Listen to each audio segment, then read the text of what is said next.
Subscribe कीजिए हमारा channel crazy GK trick और लेटेस्ट वीडियो नोटिफिकेशन के लिए इस बेल आइकन को दबाएं। Hello friends, welcome to crazy GK trick. दोस्तों, आज के इस वीडियो में देखिए हम इंडियन ज्योग्राफी का बहुत ही इंपॉर्टेंट टॉपिक डिस्कस करने वाले हैं, जो कि है इंडियन रिवर, भारतीय नदियां। ठीक है, बहुत ही इंपॉर्टेंट टॉपिक है। हर एग्जाम में दोस्तों यहाँ से एक या दो क्वेश्चन जरूर आपको देखने को मिलेगा।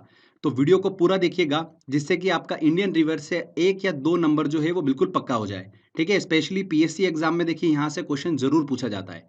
इस टॉपिक को देखिए हम फ्रेंड्स दो लेक्चर में कवर करेंगे। ठीक है, दो वीडियो में हम इसको कवर करेंगे। बहुत ही बड़ा टॉपिक है। पहले वीडियो में देखिए हम सारा थ्योरी सेक्शन को कवर करेंगे, एंड सेकेंड वीडियो में हम इंडियन रिवर से रिलेटेड सभी इंपॉर्टेंट क्वेश्चन जो है वो सॉल्व करेंगे। 50+ इंपॉर्टेंट क्वेश्चन जो लास्ट ईयर एग्जाम में पूछे गए हैं, वो सारे क्वेश्चन जो है हम सॉल्व करेंगे सेकेंड लेक्चर में। ओके, तो पहला लेक्चर जरूर ध्यान से देखिएगा, क्योंकि जो सेकेंड लेक्चर आने वाला है आपको उसी लेक्चर में से एग्जाम में क्वेश्चन देखने को मिल जाएगा। तो लेक्चर को बिना स्किप करिए पूरा देखिएगा। साथ ही फ्रेंड्स, अगर आपको इस वीडियो का पीडीएफ डाउनलोड करना है तो आप क्रेजी जीके ट्रिक का ऐप डाउनलोड कर लीजिए, वहां पर हमने ऑप्शन दे रखा है। तो चलिए लेक्चर को हम शुरू करते हैं। देखिए, सबसे पहले मैं आपसे एक इंपॉर्टेंट चीज डिस्कस कर लेता हूं। दो टर्म आपको देखिए इस लेक्चर में बार बार सुनने को मिलेगी, तो आप कंफ्यूज ना हो, इसलिए मैं आपको पहले वो क्लियर कर देता हूं। एस्चुरी और डेल्टा क्या होता है। एस्चुरी को देखिए हिंदी में बोला जाता है ज्वार नदमुख। ठीक है, तो क्या होता है ये हम पहले डिस्कस कर लेते हैं। सागर तट पर स्थित आधा बंद खारे पानी का वह क्षेत्र होता है एस्चुरी, जहां पर नदियों का ताजा पानी जो है वो समुद्र के खारे पानी के साथ मिलता है। ठीक है, तो आपको क्लियर हुआ एस्चुरी क्या होता है।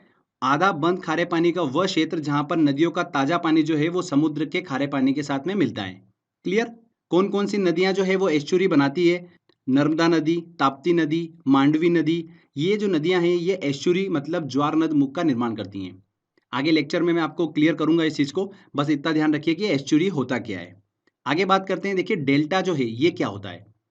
तो देखिए, नदी जहां पर सागर से मिलती है, उस जगह पर नदी द्वारा बहाकर लाई गई मिट्टी के कारण जो मुख्य नदी होती है वो कई सारी धाराओं में बढ़ जाती है। तो उस सागर किनारे त्रिभुजाकार क्षेत्र को ही क्या बोला जाता है, डेल्टा बोला जाता है। डेल्टा जो होते हैं वो प्राय उपजाऊ मिट्टी का निर्माण करते हैं। ठीक है फ्रेंड्स, तो आपको क्लियर हुआ डेल्टा क्या होता है और एस्चुरी क्या होता है। ध्यान रखिएगा, गंगा, ब्रह्मपुत्र, महानदी, गोदावरी, कृष्णा, कावेरी, ये सब जो नदियां हैं ये डेल्टा का निर्माण करती हैं। आगे हम ये लेक्चर में डिस्कस करने वाले हैं। तो बस एस्चुरी क्या होता है और डेल्टा क्या होता है, आई होप आपको समझ में आ गया होगा। चलिए हम स्टार्ट करते हैं कि भारत का जो अपवाह तंत्र है, ड्रेनेज सिस्टम है, वो क्या है। तो सबसे पहले ये वर्ड को हम क्लियर कर लेते हैं कि ड्रेनेज सिस्टम, अपवाह तंत्र होता क्या है। अपवाह तंत्र जो शब्द है ये एक नदी तंत्र की व्याख्या करता है, जिसमें अलग अलग दिशाओं से छोटी छोटी धाराएं आकर एक मुख्य धारा का निर्माण करती हैं, मतलब मुख्य नदी का निर्माण करती हैं। ओके, यहाँ पर जो अलग अलग दिशाओं से छोटी छोटी धाराएं आती है वो मुख्य नदी की क्या होती हैं, सहायक नदियां होती हैं। समझ में आया आपको। अपवाह तंत्र शब्द जो है एक नदी तंत्र की व्याख्या करता है। तो भारत के अपवाह तंत्र ड्रेनेज सिस्टम की हम बात करेंगे तो इसे हम दो भागों में पढ़ेंगे। कौन कौन से। देखिए, स्ट्रक्चर समझ लीजिए पहले कि किस तरीके से हम इस टॉपिक को स्टडी करने वाले हैं। तो देखिए, दो भागों में हम इसको पढ़ने वाले हैं। एक है हिमालयी अपवाह तंत्र और प्रायद्वीपीय अपवाह तंत्र। हिमालयी अपवाह तंत्र में हम सिंधु नदी तंत्र, गंगा नदी तंत्र और ब्रह्मपुत्र नदी तंत्र की बात करेंगे। मतलब इसमें जो मुख्य नदी होगी वो कौन सी होगी, सिंधु नदी होगी, गंगा नदी होगी और ब्रह्मपुत्र नदी होगी। और इन मुख्य नदियों की बहुत सारी क्या होती है, सहायक नदियां होती है। तो वही हम इसमें डिस्कस करने वाले हैं। सेकंड देखिए, प्रायद्वीपीय अपवाह तंत्र में हम मध्य और दक्षिण भारत की नदियों को डिस्कस करेंगे, जैसे कि नर्मदा नदी, ताप्ती नदी, महानदी, गोदावरी, कृष्णा, कावेरी, इन सब नदियों को हम डिस्कस करेंगे प्रायद्वीपीय अपवाह तंत्र में। और लास्ट में देखिए कुछ इंपॉर्टेंट नदियां मैं आपसे डिस्कस करूंगा, जहां से एग्जाम में अक्सर क्वेश्चन पूछ लेते हैं। तो सबसे पहले देखिए हम हिमालयी अपवाह तंत्र की बात करेंगे, जिसमें हम पढ़ेंगे सिंधु नदी तंत्र को। तो देखिए फ्रेंड्स, सिंधु नदी जो है वो बेसिकली तीन देशों में होकर बहती है, चीन, भारत और पाकिस्तान। चीन के देखिए तिब्बत स्थित मानसरोवर झील के निकट इसका उद्गम होता है और उत्तर पश्चिम दिशा में बहते हुए भारत के लद्दाख के दमचोक के पास से इंटर करती हैं। ओके, आगे बहती हुई ये नदी गिलगित से होते हुए दर्दिस्तान के पास में पाकिस्तान में इंटर कर जाती है और कराची के पूर्व से होते हुए अरब सागर में जाकर मिल जाती हैं। इस नदी की कुल लंबाई जो है वो कितनी है, 2880 किलोमीटर है। तो सिंधु नदी का देखिए उद्गम कहाँ से होता है, भारत के बाहर से होता है। चीन के तिब्बत स्थित मानसरोवर झील के निकट से सिंधु नदी का उद्गम होता है। भारत होते हुए ये पाकिस्तान में इंटर करती हैं और अरब सागर में जाकर मिल जाती हैं। ध्यान रखिएगा, भारत का जो लेह शहर है वो सिंधु नदी के दाएं तट पर स्थित है। ये एग्जाम में क्वेश्चन पूछ लिया था, इस चीज को आप ध्यान रखिएगा, कहाँ पर स्थित है, दाएं तट पर स्थित है। सिंधु नदी के देखिए अरब सागर में मिलने से पहले इसमें 5 प्रमुख इसकी सहायक नदियां जो है वो आकर मिलती है। कौन कौन सी? चेनाब, झेलम, रावी, व्यास और सतलज नदी। ये पांचों नदियां जो है वो सिंधु नदी में आकर मिलती हैं। उसके बाद में सिंधु नदी जो है वो अरब सागर में जाकर मिल जाती हैं। इसमें देखिए चेनाब और सतलज इसकी दो सबसे बड़ी सहायक नदियां हैं। चलिए एक एक करके समझ लेते हैं। चेनाब नदी की हम सबसे पहले बात करते हैं। ये सिंधु नदी की सबसे बड़ी सहायक नदी है। इसका उद्गम जो है वो हिमाचल प्रदेश के देखिए K12 लारा दर्रे से होता है। हिमाचल प्रदेश में इस नदी का निर्माण जो है वो दो नदियों से होता है, एक चंद्रा और भागा। इसलिए इसे हिमाचल प्रदेश में चंद्रभागा नदी के नाम से भी जाना जाता है। चेनाब नदी को चंद्रभागा नदी के नाम से भी जाना जाता है हिमाचल प्रदेश में। इंपॉर्टेंट है, क्वेश्चन पूछा जा सकता है यहाँ से, ध्यान रखिएगा। आगे बहती हुई ये नदी पाकिस्तान में जाकर सिंधु नदी से मिल जाती हैं।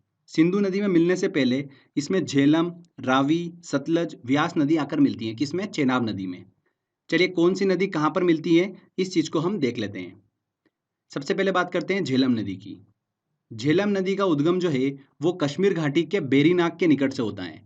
ये नदी 170 किलोमीटर भारत पाकिस्तान सीमा का निर्माण करती हुई पाकिस्तान के जंग के निकट चेनाब नदी में आकर मिल जाती हैं। झेलम नदी कहाँ से उद्गम होता है? कश्मीर घाटी के बेरीनाग से इसका उद्गम होता है। इसके बाद देखिए रावी नदी की बात करते हैं तो ये नदी हिमाचल प्रदेश के रोहतांग दर्रे से निकलती है और कश्मीर पंजाब होते हुए पाकिस्तान के जंग के निकट चेनाब नदी में आकर मिल जाती हैं। क्लियर? इसके बाद देखिए सतलज नदी की बात करते हैं। ये नदी जो है तिब्बत के देखिए राक्षस ताल से निकलती हैं और सिंधु नदी के समानांतर बहती हुई हिमाचल प्रदेश में प्रवेश करती हैं। आगे पंजाब होते हुए पाकिस्तान के भावलपुर में चेनाब नदी में जाकर मिल जाती हैं। चेनाब नदी में मिलने से पहले इसमें व्यास नदी जो है वो आकर मिलती है। किसमें? सतलज नदी में। ध्यान रखिएगा, सतलज नदी का जो उद्गम है वो भारत में नहीं होता है। कहाँ पर होता है? तिब्बत के मानसरोवर में होता है। ठीक है, तिब्बत के मानसरोवर स्थित राक्षस ताल से सतलज नदी जो है वो निकलती है। हमने जैसे कि बात करी कि व्यास नदी जो है वो सतलज नदी में आकर मिल जाती है, तो व्यास नदी को डिस्कस कर लेते हैं। व्यास नदी जो है वो रोहतांग दर्रे से निकलती हैं और व्यास नदी हिमाचल प्रदेश के कुल्लू घाटी में बहते हुए पंजाब के हरीके में सतलज नदी से आकर मिल जाती हैं। ओके फ्रेंड्स, हरीके क्षेत्र में जो व्यास और सतलज नदी का संगम होता है वहीं से देश की सबसे लंबी नहर जो है इंदिरा गांधी नहर वो निकलती है। देश की सबसे लंबी नहर जो है इंदिरा गांधी नहर कहाँ से निकलती है? हरीके में निकलती है, जहाँ पर व्यास और सतलज नदी का संगम होता है। ओके, ये नहर जो है पंजाब राजस्थान से होकर गुजरात में एंटर करती है। राजस्थान में इसकी सबसे अधिक लंबाई है 470 किलोमीटर। तो ये चीज़ आपको पता होना चाहिए। साथ ही ध्यान रखिएगा फ्रेंड्स, पाकिस्तान के जैसा कि मैंने आपको बताया कि बहावलपुर में सतलज नदी जो है वो चेनाब नदी से मिलती हैं। तब ये चेनाब से मिलने के बाद में पंचनद नदी का निर्माण करती है। मतलब इस पॉइंट पर पांचों नदियां जो है वो एक हो जाती हैं। झेलम, रावी, सतलज, व्यास और चेनाब, ये पांचों नदियां एक होकर आगे बढ़ती हैं, इसीलिए इसे पंचनद नदी का नाम दिया गया है। मतलब सिंधु नदी में मिलने से पहले 45 किलोमीटर तक ये पांचों नदियां एक होकर आगे बढ़ती हैं। ठीक है, तो पंचनद नदी किसे बोला गया है ये आपको क्लियर हो गया होगा, इस चीज को ध्यान रखिएगा। अब देखिए फ्रेंड्स, दिमाग में एक बात आती है कि सिंधु, चेनाब, झेलम, रावी, सतलज और व्यास नदी जो है ये सारी नदियां भारत में होते हुए बहती हैं, उसके बाद में पाकिस्तान में एंटर करती हैं। तो भारत अगर पूरी तरह से इन नदियों को रोक ले तो पाकिस्तान के पास तो पानी कैसे पहुंचेगा? तो इसको ध्यान में रखकर एक सिंधु जल समझौता हुआ था 1960 में पानी के वितरण के लिए। तो ये चीज़ भी आपको पता होना चाहिए, इसलिए ध्यान से सुनिएगा। 1960 में भारत और पाकिस्तान के बीच में एक संधि हुई थी, सिंधु जल संधि। इस संधि के अनुसार 3 पूर्वी नदियों का कंट्रोल जो है वो किसे दिया गया? भारत को दिया गया, व्यास, रावी और सतलज नदी का। ठीक है, और 3 पश्चिमी नदियां जो थी, सिंधु, चेनाब और झेलम, इन तीनों पश्चिमी नदियों का कंट्रोल किसे दिया गया? पाकिस्तान को दिया गया। तो ये थी सिंधु जल संधि। इस चीज को आप ध्यान रखिएगा, 1960 में हुई थी। किस नदी का कंट्रोल किस देश को दिया गया है ये आपको पता होना चाहिए। व्यास, रावी और सतलज नदी का भारत को दिया गया, सिंधु, चेनाब और झेलम का कंट्रोल दिया गया पाकिस्तान को। तो ये हमने अच्छे से पूरा डिस्कस करा सिंधु नदी तंत्र। आई होप आपको समझ में आया होगा। ठीक है, यहाँ पर जो मुख्य धारा थी वो कौन सी थी? सिंधु नदी थी। उसकी बहुत सारी सहायक नदियाँ थी, झेलम, रावी, सतलज, व्यास और चेनाब, ये उसकी सहायक नदियाँ थी जो हमने अच्छे से डिस्कस कराएं। चलिए आगे हम बात करते हैं अब गंगा नदी तंत्र की। इंपॉर्टेंट है, यहाँ से बहुत क्वेश्चन एग्जाम में पूछे जाते हैं, तो ध्यान से सुनिएगा। गंगा नदी जो है वो भारत की सबसे लंबी नदी है। इसकी कुल लंबाई जो है वो कितनी है, 2525 किलोमीटर है। भारत में इसकी लंबाई कितनी है, 2071 किलोमीटर जो है भारत में इसकी लंबाई है। बाकी जो है वो बांग्लादेश में है। आगे देखिएगा इंपॉर्टेंट चीज, सतोपथ हिमानी से निकली अलकनंदा नदी और गोमुख से निकली भागीरथी नदी जब देवप्रयाग में आकर मिलती हैं, तब इसका संयुक्त रूप जो है वो क्या कहलाता है, गंगा नदी कहलाता है। क्लियर हुआ। बहुत बार एग्जाम में क्वेश्चन पूछा गया है कि देखिए अलकनंदा नदी कहाँ से निकलती है, भागीरथी नदी कहाँ से निकलती है, तो ये चीज आपको पता होना चाहिए। गंगोत्री से 19 किलोमीटर दूर गोमुख से निकलती है भागीरथी नदी। वेरी वेरी इंपॉर्टेंट क्वेश्चन है, ठीक है। बहुत बार एग्जाम में क्वेश्चन ये पूछा गया है। और अलकनंदा नदी और भागीरथी नदी किस स्थान पर आकर मिलती हैं, किस स्थान पर, देवप्रयाग में आकर मिलती हैं। ये चीज आपको पता होना चाहिए। ओके। अलकनंदा नदी की देखिए दो प्रमुख सहायक नदियां हैं, वो ध्यान रखिएगा, एक पिंडार नदी और एक मंदाकिनी नदी। पिंडार नदी जो है ये अलकनंदा को कर्णप्रयाग में आकर मिलती हैं। कहाँ पर मिलती है, कर्णप्रयाग में। और मंदाकिनी नदी जो है ये अलकनंदा को रुद्रप्रयाग में आकर मिलती है। कहाँ पर, रुद्रप्रयाग में। तो कर्णप्रयाग में देखिए अलकनंदा को पिंडार नदी मिलती है, रुद्रप्रयाग में अलकनंदा को मंदाकिनी नदी मिलती है, और देवप्रयाग में अलकनंदा को भागीरथी नदी मिलती है। ठीक है, ये चीज ध्यान रखिएगा, इंपॉर्टेंट है। साथ ही धौलीगंगा जो है वो अलकनंदा को विष्णु प्रयाग में आकर मिलती है। और फ्रेंड्स, प्रसिद्ध केदारनाथ मंदिर जो है वो किस नदी के तट पर स्थित है, मंदाकिनी नदी के तट पर ही स्थित है। बद्रीनाथ का जो प्रसिद्ध मंदिर है वो अलकनंदा नदी के तट पर स्थित है। तो दोनों ये प्रसिद्ध मंदिर जो है वो किस नदी के तट पर स्थित है, ये आपको पता होना चाहिए। मंदाकिनी नदी के तट पर स्थित केदारनाथ मंदिर और अलकनंदा नदी के तट पर स्थित बद्रीनाथ मंदिर। क्लियर हुआ। उत्तराखंड से देखिए निकली गंगा उत्तर प्रदेश बिहार होते हुए पश्चिम बंगाल तक बहती हैं। पश्चिम बंगाल के फरक्का पर ये दो धाराओं में बढ़ जाती है, हुगली नदी और मुख्य धारा भागीरथी में। ये भागीरथी नदी जो है ये बांग्लादेश में मुख्य धारा के रूप में प्रवेश करती हैं, जहां पर इसे पद्मा के नाम से जाना जाता है। गंगा नदी को बांग्लादेश में पद्मा के नाम से जाना जाता है। ठीक है, इंपॉर्टेंट क्वेश्चन है। आगे बहती हुई ये पद्मा ब्रह्मपुत्र, जिसे बांग्लादेश में जमुना बोला जाता है, उससे मिल जाती है। और गंगा और जमुना का संयुक्त रूप जो कि ब्रह्मपुत्र नदी है, उसका संयुक्त रूप क्या कहलाता है, मेघना कहलाता है। और बंगाल की खाड़ी में मेघना के रूप में ये नदी जो है जाकर मिल जाती है। ठीक है फ्रेंड्स, इस चीज को ध्यान रखिएगा, मेघना के फॉर्म में ये बंगाल की खाड़ी में मिलती हैं। क्लियर। अब देखिए गंगा नदी की बहुत सारी सहायक नदियां हैं। गंगा नदी तंत्र जो है उसमें देखिए बहुत सारी इसकी सहायक नदियां हैं। कौन कौन सी, यमुना नदी, कोसी, सोन, गोमती, दामोदर, घाघरा जिसे सरयू नदी कहते हैं, गंडक और रामगंगा नदी। ये सब नदियां जो है गंगा नदी की सहायक नदियां हैं। और बहुत सारी सहायक नदियों की भी अपनी सहायक नदियां हैं, उन सभी को हम अच्छे से डिस्कस करने वाले हैं। तो सबसे पहले हम स्टार्ट करते हैं यमुना नदी से। देखिए गंगा की सबसे बड़ी सहायक नदी अगर कोई सी है तो वो कौन सी है, यमुना नदी है, जो कि उत्तराखंड के बंदरपुर चोटी पर स्थित यमुनोत्री हिमानी से निकलती हैं। कहाँ से निकलती है, ध्यान रखिएगा, उत्तराखंड के बंदरपुर चोटी से निकलती हैं।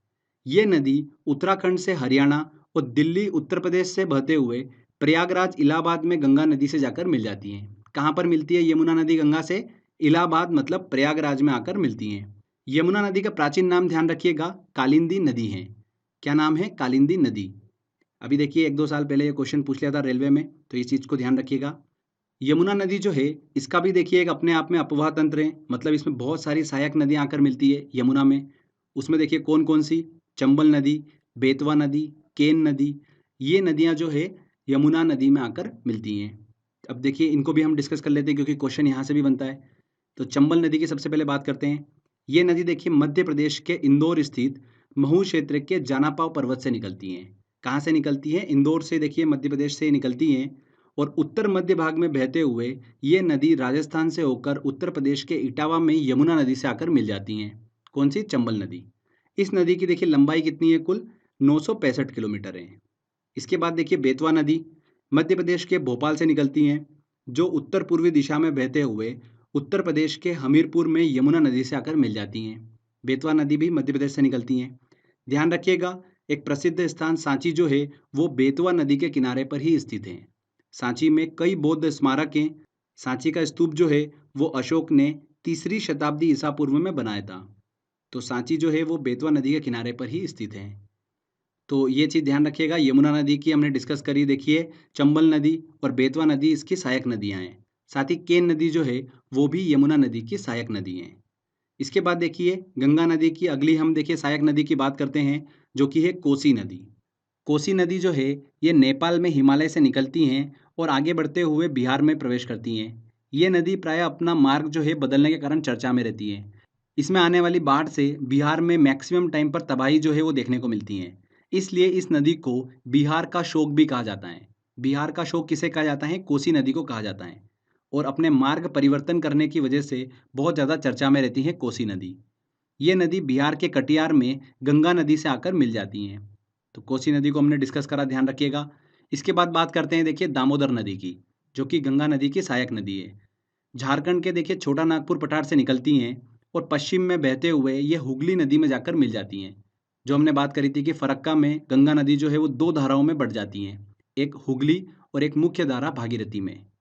तो देखिए हुगली नदी में आकर कौन सी नदी मिलती है? दामोदर नदी जो है वो आकर मिलती है।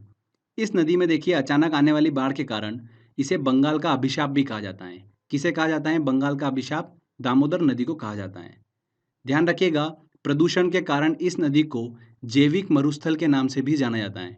एग्जाम में क्वेश्चन पूछा गया था ये, किस नदी को जैविक मरुस्थल के नाम से जाना जाता है? तो ध्यान रखिएगा, दामोदर नदी को जैविक मरुस्थल के नाम से जाना जाता है। इसके बाद देखिए गंगा नदी की अगली सहायक नदी की बात करते हैं, गोमती नदी। ये भी इंपॉर्टेंट है। इस नदी का उद्गम जो है उत्तर प्रदेश के पीलीभीत स्थित गोमत ताल से होता है, जिसे फुलर झील भी कहा जाता है।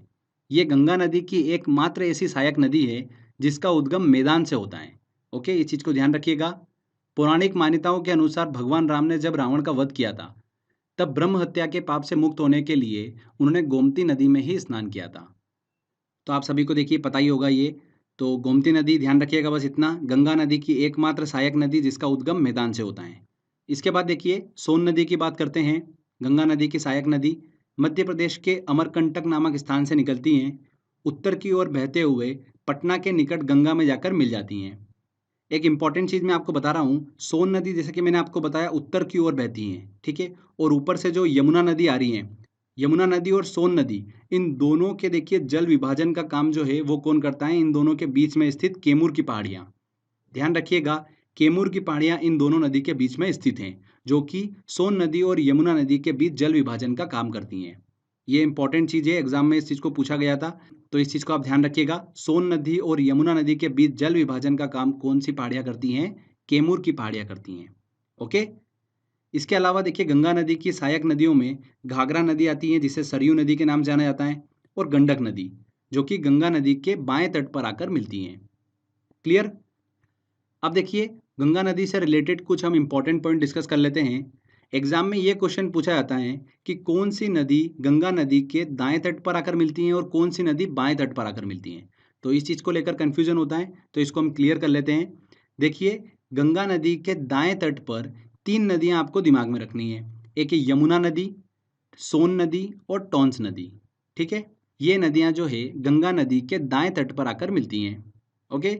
बाएं तट की बात करते हैं तो गोमती, गंडक, घाघरा और कोसी नदी, ये नदियां जो है गंगा नदी के बाएं तट पर आकर मिलती हैं। तो बहुत ही सिंपल है, यमुना नदी, सोन नदी और टॉन्स नदी दाएं तट पर, बाएं तट पर गोमती, गंडक, घाघरा और कोसी। इससे रिलेटेड भी क्वेश्चन एग्जाम में पूछा जाता है, तो ये चीज़ इसलिए हमने क्लियर कर ली है।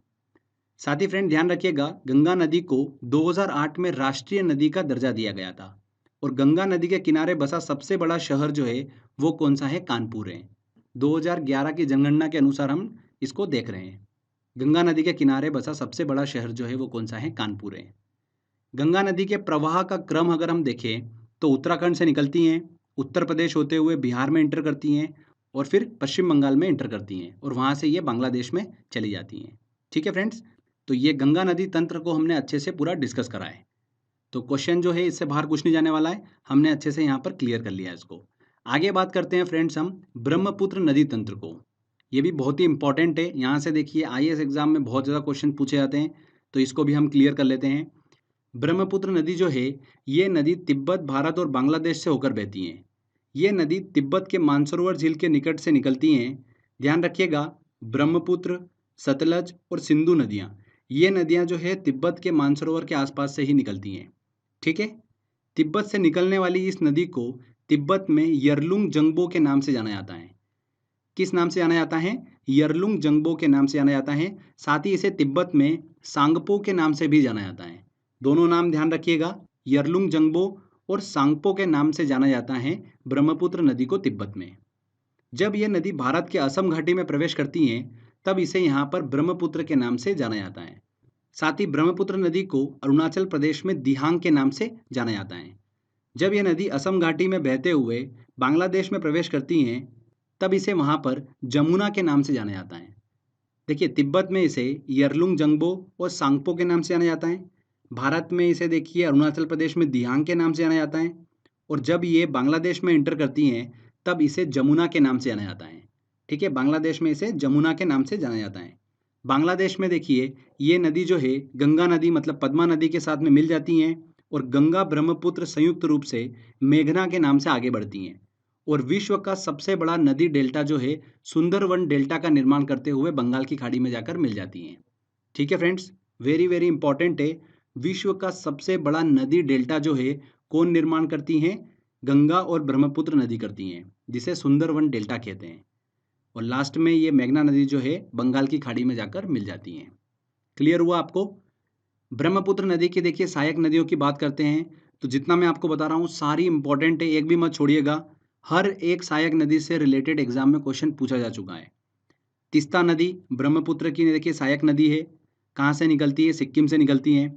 सुवनसिरी नदी, कमेंग नदी, मानस नदी, दिबांग नदी, लोहित, बराक और कपिली नदी, ये जितनी भी नदियां हैं ये ब्रह्मपुत्र की सहायक नदियां हैं। सारे नाम आपके दिमाग में सेट हो जाना चाहिए। तीस्ता, सुवनसिरी, कमेंग, मानस, दिबांग, लोहित, बराक और कपिली, ये सारी नदियां जो है ब्रह्मपुत्र की सहायक नदियां हैं।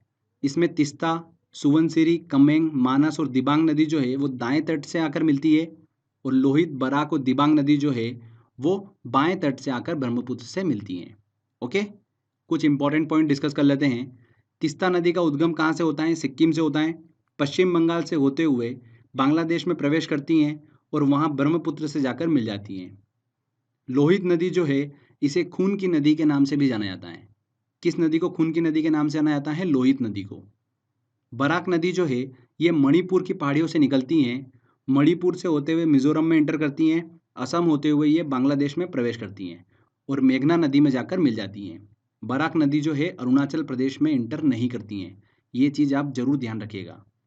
ब्रह्मपुत्र नदी जो है गंगा नदी के साथ मिलकर विश्व के सबसे बड़े नदी डेल्टा सुंदरवन डेल्टा का निर्माण करती हैं, जैसा कि हम डिस्कस कर चुके हैं। ब्रह्मपुत्र नदी में ही विश्व का सबसे बड़ा नदी द्वीप वर्ल्ड लार्जेस्ट रिवर आइलैंड जो है माजुली वो स्थित है। कहाँ पर? असम में। माजुली जो है वो विश्व का सबसे बड़ा नदी द्वीप है, ब्रह्मपुत्र नदी में स्थित है। ठीक है, असम में। ये चीज़ आप ध्यान रखिएगा। तो ये ब्रह्मपुत्र नदी तंत्र को हमने अच्छे से डिस्कस करा है। इसमें ब्रह्मपुत्र की सहायक नदियाँ जो मैंने आपको बताई है वो आप बिल्कुल ध्यान रखिएगा, वहाँ से एग्जाम में देखिए बहुत क्वेश्चन पूछे जाते हैं। तो फ्रेंड्स ये देखिए हमने अच्छे से हिमालयी नदी तंत्र को डिस्कस करा, जिसमें हमने सिंधु नदी तंत्र, गंगा नदी तंत्र और ब्रह्मपुत्र नदी तंत्र को अच्छे से डिस्कस करा है। क्लियर? इसके बाद देखिए आगे हम बात करते हैं प्रायद्वीपीय नदी तंत्र की, मतलब दक्षिण भारत की नदियों की। तो हिमालयी नदी तंत्र की तुलना में प्रायद्वीपीय नदी तंत्र जो है वो बहुत अधिक पुराना है। तो ऐसा मत समझिएगा कि हिमालयी नदी तंत्र बहुत अधिक पुराना है, प्रायद्वीपीय नदी तंत्र जो है वो सबसे ज़्यादा पुराना है।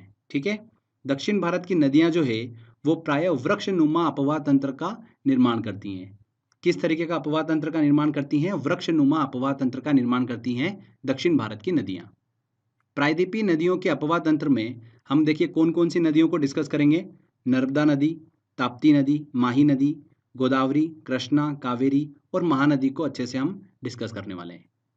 इसमें देखिए नर्मदा, ताप्ती और माही नदी जो है वो अरब सागर में गिरती है, पश्चिम की ओर बहते हुए अरब सागर में गिरती हैं। जबकि गोदावरी, कृष्णा, कावेरी और महानदी जो है ये बंगाल की खाड़ी में गिरती हैं। चलिए सबसे पहले हम अरब सागर में गिरने वाली नदियों की बात करते हैं, जिसमें सबसे पहले आती है नर्मदा नदी। वेरी वेरी इंपॉर्टेंट है। मध्य प्रदेश के अमरकंटक से इसकी उत्पत्ति होती है। पश्चिम की ओर बहते हुए 1312 किलोमीटर की दूरी तय करने के बाद में ये खंबात की खाड़ी में जाकर मिल जाती हैं। खंबात की खाड़ी मतलब अरब सागर में जाकर ये मिल जाती हैं। देखिए नर्मदा नदी के उत्तर में पड़ता है विंध्याचल पर्वत और दक्षिण में पड़ता है सतपुड़ा पर्वत। और इन दोनों पर्वतों के बीच में भ्रंश घाटी मतलब रिफ्ट वैली से होते हुए बहती है नर्मदा नदी। इस चीज को ध्यान रखिएगा, रिफ्ट वैली से होते हुए बहती है नर्मदा नदी। ओके, भ्रंश घाटी से होते हुए बहती है नर्मदा नदी। ये नदी मध्य प्रदेश की सबसे बड़ी नदी है। सबसे लंबी नदी कौन सी है? मध्य प्रदेश की नर्मदा नदी है। इसे मध्य प्रदेश की जीवन रेखा कहा जाता है। नर्मदा नदी की सहायक नदियों की बात करें तो उसमें आती है ओरसंग, तवा नदी जो कि बहुत ज़्यादा फेमस है, शेर नदी, ये सभी नर्मदा नदी की सहायक नदियां हैं। ध्यान रखिएगा, अमरकंटक से दो नदियां निकलती हैं, एक नर्मदा नदी और एक सोन नदी। सोन नदी हमने पहले डिस्कस करा था जो कि गंगा नदी में जाकर मिल जाती है पटना के पास में। नर्मदा नदी निकलती हैं जो कि भ्रंश घाटी से बहते हुए खंबात की खाड़ी में जाकर मिल जाती हैं। ओके, इसके बाद देखिए हम बात करते हैं अब ताप्ती नदी की, जो कि मध्य प्रदेश के बैतूल जिले के निकट सतपुड़ा पहाड़ियों से निकलती हैं। और ये नदी मध्य प्रदेश, महाराष्ट्र, गुजरात से प्रवाहित होते हुए अरब सागर में जाकर मिल जाती हैं।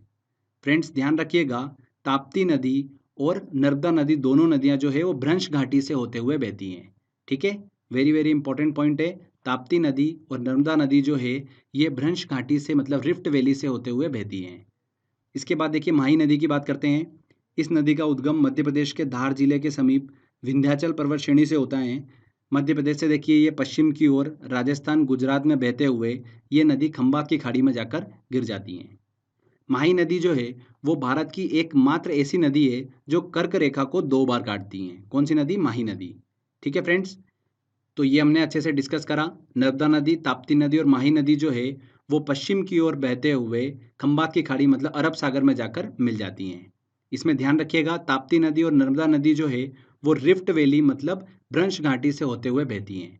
और स्टार्टिंग में हमने डिस्कस करा था कि ताप्ती नदी और नर्मदा नदी जो है वो एस्चुरी का निर्माण करती हैं। जब ये समुद्र से मिलती है वहां पर एस्चुरी का निर्माण करती हैं। कौन सी नदी? ताप्ती नदी और नर्मदा नदी। साथ ही ध्यान रखिएगा, गोवा में बहने वाली मंडोवी नदी जिसे मांडवी नदी कहते हैं वो भी एस्चुरी का निर्माण करती हैं। Okay, very very important point है ये, इस चीज को ध्यान रखिएगा। नर्मदा नदी, ताप्ती नदी एस्चुरी का निर्माण करती हैं। आगे अब देखिए पूर्व की ओर बहने वाली नदियों की बात करते हैं। उसमें सबसे पहले हम डिस्कस करेंगे गोदावरी नदी। बहुत ही इंपॉर्टेंट है। इस नदी की कुल लंबाई कितनी है? 1465 किलोमीटर है। ये प्रायद्वीपीय भारत की सबसे लंबी नदी है। ध्यान रखिएगा वर्ड को, प्रायद्वीपीय भारत की सबसे लंबी नदी कौन सी है? गोदावरी नदी। भारत की सबसे लंबी नदी पूछा जाता है तो गंगा नदी है। ठीक है, वर्ड को आप ध्यान रखिएगा। ये नदी जो है महाराष्ट्र के नासिक जिले के त्र्यंबकेश्वर से निकलती हैं और दक्षिण पूर्व की ओर बहते हुए बंगाल की खाड़ी में जाकर गिर जाती हैं। ध्यान रखिएगा, गोदावरी नदी की सहायक नदियों की बात करें, क्योंकि गोदावरी नदी का भी अपना एक अपवाह तंत्र है, तो इसकी सहायक नदियां हैं कौन कौन सी? पेनगंगा, इंद्रावती और प्रणहिता। इंद्रावती बहुत ही इंपॉर्टेंट है, ये तो आपके दिमाग में फिट हो जाना चाहिए कि गोदावरी नदी की देखिए सहायक नदी इंद्रावती। तो पेनगंगा, इंद्रावती और प्रणहिता ये गोदावरी नदी की सहायक नदियां हैं। यहाँ से देखिए एग्जाम में क्वेश्चन पूछा गया था, आईएएस एग्जाम में क्वेश्चन पूछा गया था यहाँ पर 2015 में। तो क्लियर हुआ। आगे बात करते हैं फ्रेंड्स कृष्णा नदी की। कृष्णा नदी जो है वो प्रायद्वीपीय भारत की दूसरी सबसे बड़ी नदी है। इसका उद्गम जो है महाराष्ट्र के महाबलेश्वर के पास से होता है। कृष्णा नदी जो है महाराष्ट्र से होते हुए कर्नाटक, तेलंगाना और आंध्र प्रदेश से बहते हुए बंगाल की खाड़ी में जाकर गिर जाती हैं। कृष्णा नदी की प्रमुख सहायक नदियों की बात करें तो उसमें तुंगभद्रा, भीमा और कोयना नदी है। कृष्णा नदी की 3 सहायक नदियां तुंगभद्रा, कोयना और भीमा नदी है। ध्यान रखिएगा, कृष्णा नदी जल विवाद जो है वो कृष्णा नदी के जल बंटवारे से संबंधित है, जो कि आंध्र प्रदेश, कर्नाटक और महाराष्ट्र के बीच 1957 से चल रहा है। ठीक है, कृष्णा नदी जल विवाद जो है वो आंध्र प्रदेश, कर्नाटक और महाराष्ट्र से संबंधित है। इसके बाद देखिए अगली नदी की बात करते हैं हम, वो है महानदी। महानदी की देखिए लंबाई कितनी है? 851 किलोमीटर है। महानदी छत्तीसगढ़, उड़ीसा की प्रमुख नदी है। इसका उद्गम छत्तीसगढ़ के रायपुर के निकट सिहावा पहाड़ी से होता है और ये नदी पूर्व की ओर बहते हुए उड़ीसा में प्रवेश करती हैं और डेल्टा का निर्माण करते हुए बंगाल की खाड़ी में जाकर गिर जाती हैं। ध्यान रखिएगा, महानदी की सबसे इंपॉर्टेंट सहायक नदी जो है वो कौन सी है? तेल नदी है। ये एग्जाम में क्वेश्चन पूछा जाता है यहाँ से कि तेल नदी किस नदी की सहायक नदी है? तो महानदी की सहायक नदी है तेल नदी। साथ ही जोंक नदी जो है वो भी महानदी की सहायक नदी है। इसके बाद बात करते हैं कावेरी नदी की। इस नदी की लंबाई जो है वो कितनी है? 800 किलोमीटर है। कर्नाटक के कुर्ग के निकट ब्रह्मगिरी पहाड़ियों से निकलती हैं और कर्नाटक, तमिलनाडु से बहते हुए तिरुचिरापल्ली के निकट बंगाल की खाड़ी में जाकर गिर जाती हैं। ध्यान रखिएगा, इसे दक्षिण भारत की गंगा के नाम से भी जाना जाता है। किसे? कावेरी नदी को। दक्षिण भारत की गंगा के नाम से किसे जाना जाता है? कावेरी नदी को जाना जाता है। ये देखिए, हमने यहाँ पर प्रायद्वीपीय भारत की नदियों को अच्छे से डिस्कस करा। इसमें ध्यान रखिएगा फ्रेंड्स, गंगा नदी, कृष्णा नदी, कावेरी नदी, महानदी जो है ये डेल्टा का निर्माण करती है, ठीक है, एस्चुरी का निर्माण नहीं करती हैं। कृष्णा नदी, महानदी, कावेरी नदी, गोदावरी नदी ये डेल्टा का निर्माण करती हैं, ठीक है, जिसमें कृष्णा नदी, गोदावरी नदी जो है वो भारत का दूसरा सबसे बड़ा डेल्टा जो है वो बनाती हैं। पहला कौन बनाती है? गंगा ब्रह्मपुत्र नदी भारत का सबसे बड़ा डेल्टा बनाती हैं। दूसरा कृष्णा और गोदावरी नदी बनाती हैं। इंपॉर्टेंट है ये चीज़ भी। इसके बाद देखिए कुछ और इंपॉर्टेंट नदियों को भी हम डिस्कस कर लेते हैं जहाँ से एग्जाम में क्वेश्चन बन जाता है। स्वर्ण रेखा नदी झारखंड में बहने वाली एक पहाड़ी नदी है। ये नदी रांची के निकट छोटा नागपुर के पठार से निकलती है। झारखंड से निकलकर पश्चिम बंगाल, उड़ीसा से होते हुए बंगाल की खाड़ी में जाकर गिर जाती हैं। प्रसिद्ध शहर जमशेदपुर जो है, टाटानगर, वो इसी नदी के तट पर स्थित हैं। किस नदी के? स्वर्ण रेखा नदी के तट पर ही स्थित हैं। इसके बाद देखिए लूनी नदी की बात करते हैं। इंपॉर्टेंट है, इसका उद्गम अजमेर के निकट अरावली पहाड़ियों के नाग पहाड़ से होता है। राजस्थान से बहते हुए गुजरात में इंटर करती हैं और गुजरात के कच्छ के रण में ये नदी जो है विलुप्त हो जाती है। ये भी एग्जाम में क्वेश्चन पूछा जाता है कि कच्छ के रण में कौन सी नदी विलुप्त हो जाती है? तो लूनी नदी विलुप्त हो जाती है। लूनी नदी को ही सॉल्ट रिवर के नाम से भी जाना जाता है। सॉल्ट रिवर किसे कहा जाता है? लूनी नदी को कहा जाता है। इसके बाद काली नदी को डिस्कस करते हैं। इस नदी को शारदा और काली गंगा के नाम से भी जाना जाता है। ये नदी हिमालय स्थित कालापानी नामक स्थान से निकलती हैं, उत्तराखंड में बहते हुए उत्तर प्रदेश में प्रवेश करती हैं और बहते हुए घाघरा नदी, जिसे सरयू नदी कहते हैं, उसके साथ में जाकर जॉइंट हो जाती हैं, काली नदी। साथ ही ध्यान रखिएगा, वेरी वेरी इंपॉर्टेंट, ये नदी जो है भारत के पूर्व की ओर भारत नेपाल की अंतर्राष्ट्रीय सीमा बनाती है। कौन सी नदी? काली नदी। भारत और नेपाल के बीच में अंतर्राष्ट्रीय सीमा कौन सी नदी बनाती है? काली नदी बनाती है। इसके बाद देखिए पेन्नार नदी को हम डिस्कस कर लेते हैं। पेन्नार नदी जो है वो किसी की सहायक नदी नहीं है, तो इसको लेकर कंफ्यूज मत होइएगा कि कृष्णा नदी या कावेरी नदी की सहायक नदी है, ऐसा नहीं है। पेन्नार नदी जो है भारत की एक प्रमुख नदी है और ये कर्नाटक के नंददुर्ग पहाड़ी से निकलती है। पूरब की ओर 970 किलोमीटर बहकर बंगाल की खाड़ी में जाकर गिर जाती हैं, ठीक है। तो कर्नाटक की प्रमुख नदी है पेन्नार नदी। तो फ्रेंड्स यहाँ पर देखिए हमने हिमालयी नदी तंत्र, प्रायद्वीपीय नदी तंत्र को अच्छे से डिस्कस करा और अलग से कुछ इंपॉर्टेंट नदियों से रिलेटेड पॉइंट्स भी डिस्कस कर लिए। तो यहाँ पर देखिए हमारा ये थ्योरी सेक्शन कंप्लीट होता है। आई होप आपने ध्यान से सुना होगा। लेक्चर कंप्लीट करने के बाद में देखिए अब यहाँ पर सेकंड इंपॉर्टेंट चीज़ ये निकल कर आती है कि जो भी हमने स्टडी करी है इनसे रिलेटेड एग्जाम में किस तरीके से क्वेश्चन पूछे जाते हैं, वो क्वेश्चंस आप इतनी आसानी से सॉल्व कर पाएंगे। इसलिए इसका सेकंड लेक्चर देखना बहुत ही ज़रूरी है, जिससे कि आपका कॉन्फिडेंस जो है वो बढ़ेगा। आप अगर देखिए क्वेश्चन देख के सारे आंसर निकाल लोगे तो आपका कॉन्फिडेंस बढ़ेगा और आपको पता चलेगा कि किस तरीके से एग्जाम में क्वेश्चन पूछे जाते हैं, ठीक है। तो इसका सेकंड लेक्चर जो है जिसमें सारे इंपॉर्टेंट क्वेश्चंस को मैंने सॉल्व करा है, वो लेक्चर जरूर देखिएगा और अपना कॉन्फिडेंस जो है वो बढ़ाइएगा, क्योंकि यहाँ से 1 या 2 नंबर जो है वो ज़रूर एग्जाम में पूछे जाते हैं। तो फ्रेंड्स आज के वीडियो में बस इतना ही था। आई होप आपको ये वीडियो काफ़ी पसंद आया होगा। अगर अच्छा लगा है तो प्लीज़ वीडियो को लाइक करिएगा, शेयर करिएगा और कमेंट करके ज़रूर बताइएगा कि वीडियो कैसा लगा। अगर आपने अभी तक चैनल को सब्सक्राइब नहीं करा है तो सब्सक्राइब भी कर लीजिए, क्योंकि इस तरीके के बेनिफिशियल वीडियो जब भी मैं अपलोड करूँगा आपको उसका बेनिफिट मिलता रहेगा। तो फ्रेंड्स मिलते हैं अगले वीडियो में। जय हिंद, जय भारत।